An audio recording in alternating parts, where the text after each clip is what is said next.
Hello yours, నా పేరు శారద. నేను వెంకటాపురం నుంచి వచ్చాను. నేను మీకు ఈరోజు మ్యాంగో సలాడ్, పచ్చి మామిడికాయతో సలాడ్, దానికి ఏమేం కావాలో పదార్థాలు ఒక్కొక్కటి మీకు చెప్తాను. చూడండి, దానికి కావాల్సిన పదార్థాలు: కీరా ముక్కలు, మామిడికాయ తురుము, పుల్లగా ఉంటుంది కాబట్టి కొంచెం తక్కువ ఒక చెక్క మామిడికాయ సరిపోతుంది, ఆవాలు, కొత్తిమీర, పెప్పర్ పౌడర్, క్యారెట్, కొంచెం ఆయిలు, పచ్చిమిరపకాయలు, తగినంత ఉప్పు, నానబెట్టిన పెసరపప్పు. వీటికి ఇవన్నీ పచ్చివాటితోనే చేసేదండి. దీంట్లోకి ఎక్కువ ఏమీ మనం పోపులు గీపులు ఎక్కువ వేయక్కర్లేదు. ఎందుకంటే ఇది కేవలం ఆరోగ్యం కోసం, తర్వాత దేవుడి గుడిలో ప్రసాదాలుగా కూడా ఇది పనిచేస్తారు. మనం దేవుడికి ప్రసాదాలు చేయడానికి, ఇది పంచిపెట్టడానికి, వాటికి కూడా దీన్ని ఎక్కువగా వాడుతూ ఉంటారు. దీంట్లో మనకు కావాల్సిన పదార్థాలు చెప్పాను కదా. ఇప్పుడు తయారీ విధానం చూద్దాం. ఒక్కొక్క పదార్థాన్ని వేయడానికి చూపిస్తాను మీకు. ముందుగా పెసరపప్పు, నానబెట్టిన పెసరపప్పుని ఇందులో వేస్తున్నాను. నానబెట్టి వడగట్టుకోవాలండి. నీళ్ళు లేకుండా పొడి పొడిగా చూసుకోవాలి. పెసరపప్పు తక్కువ టైంలో నానుతుంది కాబట్టి అరగంటలో నానిపోతుంది మీకు. దీంట్లో ఇప్పుడు పెసరపప్పు వేసాను, తర్వాత మామిడికాయ తురుము వేసాను. మామిడికాయ తురుము మనకున్న పెసరపప్పును బట్టి వేసుకోండి. ఎందుకంటే మామిడికాయలు పుల్లగా ఉంటాయి, కొంచెం పులుపు తక్కువ ఉంటాయి, కానీ కొంచెం తక్కువ వేసుకోవాలి. దీంట్లో క్యారెట్ తురుమండి. క్యారెట్ మనం ఎంత వేసుకుంటే అంత బలం, పచ్చిది మంచిది అంటారు కదా. క్యారెట్ అంతా వేసేసాను. తర్వాత దీంట్లో పచ్చిమిరపకాయలు, కారం చూసుకుని తినేవాళ్ళు దాన్ని బట్టి వేసుకోండి. పచ్చిగానే ఉంటుంది కాబట్టి కారం ఎక్కువ పడదు. కొత్తిమీర కొంచెం ఇప్పుడు వేస్తున్నాను, కొంచెం తర్వాత మళ్ళీ వేయచ్చు గార్నిష్కి. తగినంత ఉప్పు. ఈ ఉప్పు మామిడికాయ కాగానే కొంచెం వాటర్గా తేలుతుంది కాబట్టి మీకు పొడి పొడిలాడుతూ ఉంటుందని అనుకోవద్దు. తర్వాత కీరా ముక్కలు కూడా వేసేస్తాను. కీరా కూడా చలవంటారు కాబట్టి మొత్తం అన్నీ వేసేస్తున్నాను. మిరియాల పొడిని కొంచెం వేసుకోవాలి, ఒక పించి చాలు. ఎందుకంటే పచ్చిమిరపకాయ కారం వేసాం కాబట్టి కొంచెం కారంగా ఉంటుంది, అందుకు కొంచెం తగ్గించి వేసుకోవాలి.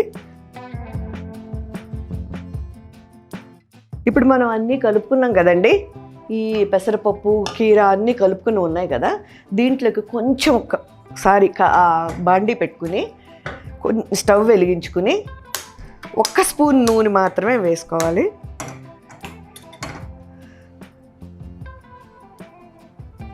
ఎక్కువ నూనె పట్టదండి దీంట్లోకి, అన్నీ పచ్చివే. సలాడ్ అనగానే పచ్చి కదా, అందుకని కొంచెం నూనె వేసుకుని,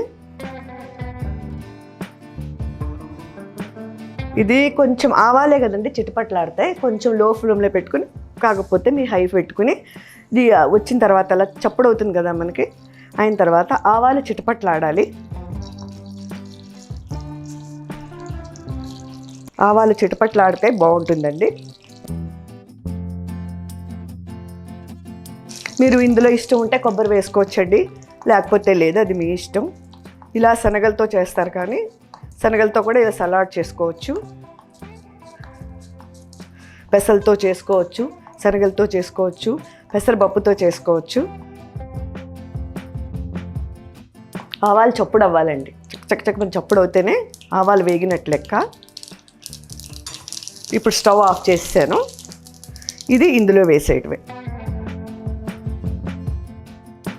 ఇందులో వేసిన తర్వాత మరొక్కసారి కలపాలి. ఆవాలన్నీ కలిసే వరకు కలపాలి. ఇప్పుడు ఇందాక ఉంచిన కొత్తిమీరని పూర్తిగా వేసేసుకుని కలిపేసుకోవాలి ఒకసారి. అంతేనండి.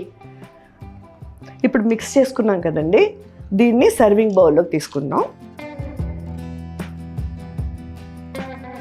ఇది ఒకవేళ మామిడికాయ దొరకని కాలంలో నిమ్మకాయతో కూడా పిండుకోవచ్చండి. తర్వాత నిమ్మకాయ పిండుకున్నా బాగానే ఉంటుంది. ఇదిగోనండి రుచి రుచిగా పుల్ల పుల్లగా తయారైన పెసరపప్పు సలాడ్. ఇది చాలా సాత్వికమైన ఫుడ్, ప్రసాదంగా కూడా నివేదించవచ్చు.